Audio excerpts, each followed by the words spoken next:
আজকে বানাইতেছি আমাদের ব্রাহ্মণবাড়িয়ার বিখ্যাত ছানামুখী।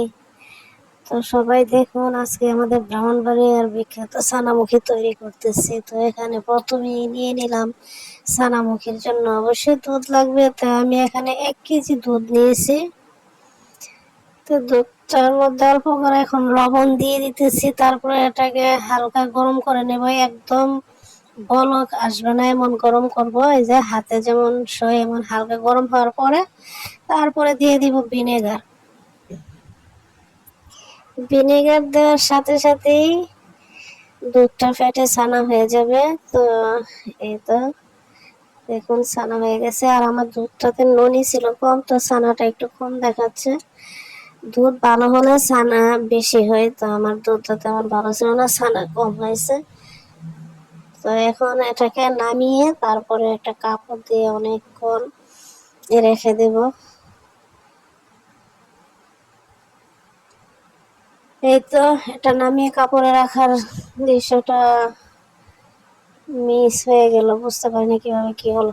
তো এটাকে নামিয়ে কাপড় দিয়ে অনেকক্ষণ চিপে চিপে পানিটা ফেলে তারপরে এভাবে কাপড়টাকে একটা শেপে এনে তারপরে আমরা এটাকে খিল বলি, খিল দিয়ে চাপ দিয়ে রাখতে হয় অনেকক্ষণ, প্রায় আধা ঘন্টার মতো রেখে দিলে তারপরে এমন একটা প্রসেসিং এ চলে আসবে। তারপরে এটা ছানার, আমাদের ব্রাহ্মণবাড়িয়াতে যে ছানামুখী গুলা হয় এই ছানামুখী গুলা এভাবেই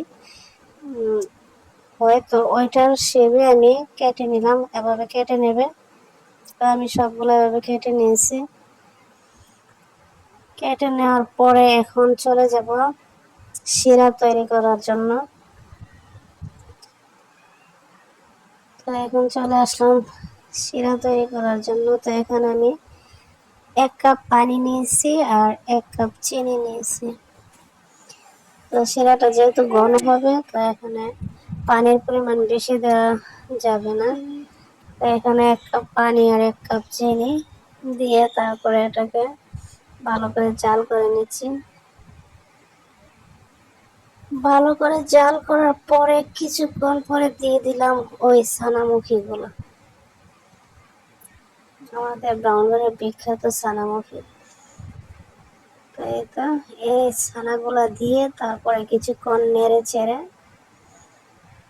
যখন শিরাটা একদমই শুকিয়ে যাবে তারপরে নামিয়ে নেব। বাস হয়ে গেল আমাদের ব্রাহ্মণবাড়িয়ার বিখ্যাত ছানামুখী। খেতে কিন্তু অসাধারণ লাগে আমাদের ব্রাহ্মণবাড়িয়ার ছানামুখী গুলো। তো এই তো দেখুন কত সুন্দর হয়েছে, একদম পারফেক্ট দোকানের ছানামুখীর মতোই আমাদের ব্রাহ্মণবাড়িয়ার যে মাতৃভান্ডার, তারপরে অনেক দোকানই পাওয়া যায়।